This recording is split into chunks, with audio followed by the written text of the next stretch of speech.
Hi, I'm Pastor Bill with your Maple Minute this Tuesday, May 26, 2020.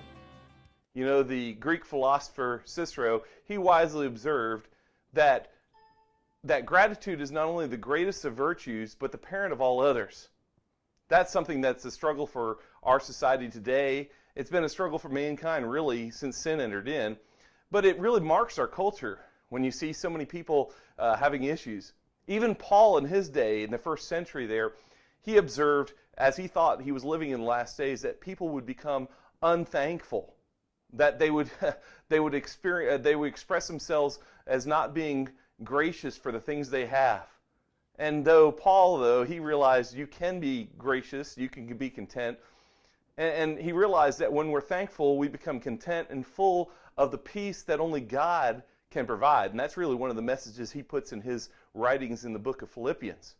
Paul talks about being content with such things as he has, as he's in a cell in waiting to be executed. Focusing on how grateful we are for what we have prevents us from becoming bitter. And I think that you see a lot of bitterness in our world today as people are entitled or think they're entitled to certain benefits, certain things they should have. It keeps us from becoming bitter, but it also keeps us from becoming greedy for more. I think that's one of the cultural aspects of today as we look around us. That's why people are hoarding so many things when we get into these situations. Give me, give me, give me. They want their free checks. They want their free everything, and it's an entitlement philosophy. And that's just something that's so disheartening, really. But it's something that's been around for a long time.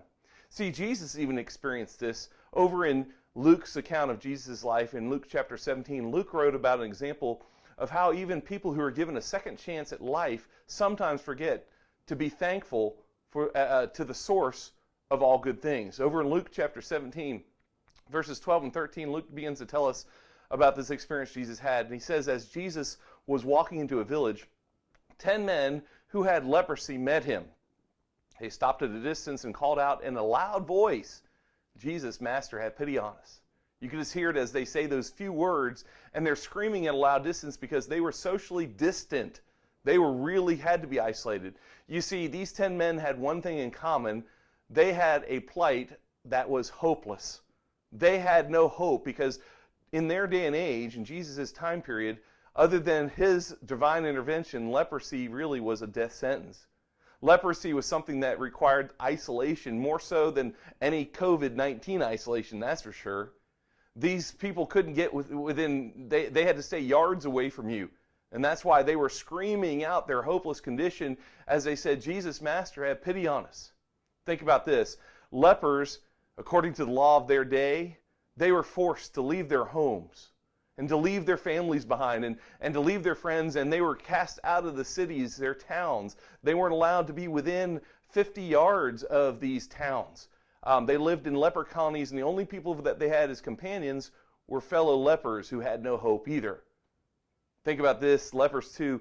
One of the problems that I see similar with this COVID-19 situation we're in is lepers were never allowed to be touched or touch. But theirs was a permanent situation. They could never get any more hugs from their children. They never could get that warm embrace of a parent around their shoulders.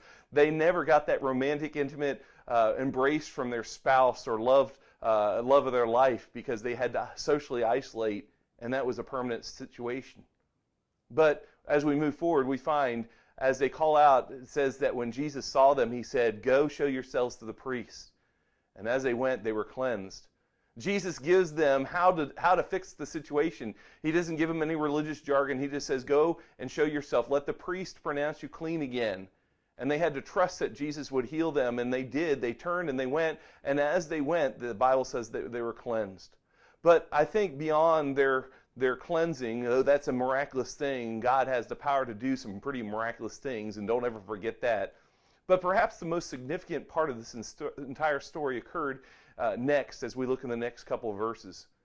Verse 15, we pick it up and it says, one of them, just one of them, when he saw that he was healed, came back, praising God in a loud voice. He threw himself at Jesus' feet and thanked him, and he was a Samaritan. And Jesus asked, were not all 10 cleansed? Where are the other 9?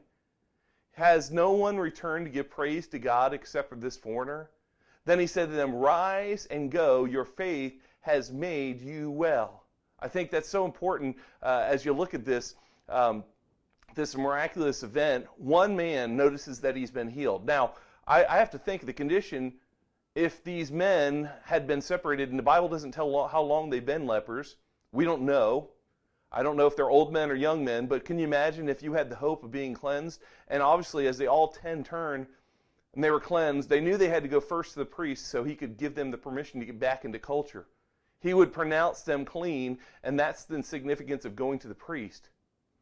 What would you do if you were given that life again? The first thing you do, probably you want to see your family, your children maybe, your spouse especially, maybe your ailing parents. And maybe these men all had different friends and different communities they wanted to get to, and they wanted to get back into the normalcy of life. And I think that's where we're at today. We want to go back to the normalcy of life.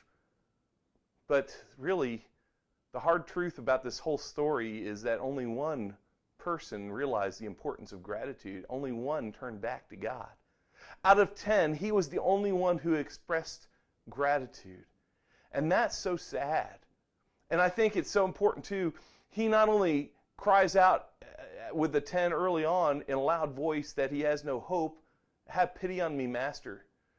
But now he turns and praises God with that same loud voice. And you can tell there's a change in his life. And that's one of the key things I want to point out to us as we look into this. Gratitude has the power to change us completely. I think the hopelessness of our society, and right now all the fightings and bickerings and wars and the depressions and all the sad states that we're in, murder and sad marks of our society, they could all be changed if we would change our outlook on life. See, this former leper was not just healed physically, he was spiritually healed. And there is a power in gratitude to heal us spiritually, emotionally, and relationally. And I think if we would just learn to be grateful. One of the people I really appreciate in this time of COVID-19 is my youngest son, Caleb. And I'll tell you why. He is part of the class of 2020, the graduating class from Liberty University. He's not going to be able to experience his graduation. Yet, unlike a lot of seniors, and I know we have seniors in our church, and I'm not trying to belittle anybody, but one of the things that has so impressed me with my son Caleb is he has not one time sought and complained about how he's not getting to graduate or getting the big graduation ceremony. He's even had to put off his party. He's had a lot of setbacks and those kind of things. Yet he just keeps going forward. He understands life is more than just the celebration of him. He's grateful for the one he's serving. And in fact, right now, his greatest concern in his mind is getting the opportunity to serve God in a full-time capacity as he's looking to move on to a church. And I think that's just a great thing. Others I've seen, to be honest with you, I've seen posts from all over the country of people who are complaining about their rights to get parties and their rights to get graduation and their rights and their rights and their rights. And I think that's how a lot of us are. I find myself sometimes not thankful for what I have. And you can almost hear in this story the hurt in Jesus' heart as he asks these 3 questions. Weren't there 10? There's only one back, but weren't there 10? And the second question he asks is, where are the other 9? And then he asks that third question, did only one come back to thank me? And that one's a foreigner? You see, on that day, 10 men received a gift, but only one unwrapped it. See, 10 people received life that day, but only one realized that there was more to life than this time on earth. That's what gratitude does. It changes you. It opens your heart to God so that you experience the blessings, all the blessings that he has for you. And that's what we've got to see, how much God has blessed us. See, it reminds me of that old Christmas movie, that sort of funny Dr. Seuss movie, How the Grinch Stole Christmas. In that story, you know, the Grinch is diagnosed with having a heart that's 2 sizes too small. But when he opens up to being grateful for what he has and the love that he has, his heart grows. And I think that's how gratitude expands our hearts. We become fully aware of the details of the life we love, the simple things that delight us, and perhaps most of all, the people that God has placed in our lives. Simply stated, I would say this: gratitude expands our capacity to enjoy life. So many people today are just eking through the experiences of life. Maybe you're one of them. I would encourage you maybe to sit down, and I know it's not Thanksgiving, but this is something we need to do more often, is write a list of things we're thankful for, people we're thankful for. Along with this, let me just say this. I am so blessed and so thankful for my Maple family. My wife and I, so often, you may not know this, but as we sit down to pray, we often express our gratitude to God for bringing us here to Seagrove, to Maple Springs. I was sitting on the back porch the other day, enjoying a little bit of quiet time, and I was marveling how much I enjoyed the people. Though I miss all the people, I'm just so thankful. Even in this time that's very hard and very difficult, even though we haven't gotten to see a lot of you, we're so thankful for you. And let me just say, thank you once again, and how much we love you and how much we miss you. So until next time, thank you for tuning in to the Maple Minute, and we'll look forward to seeing you again.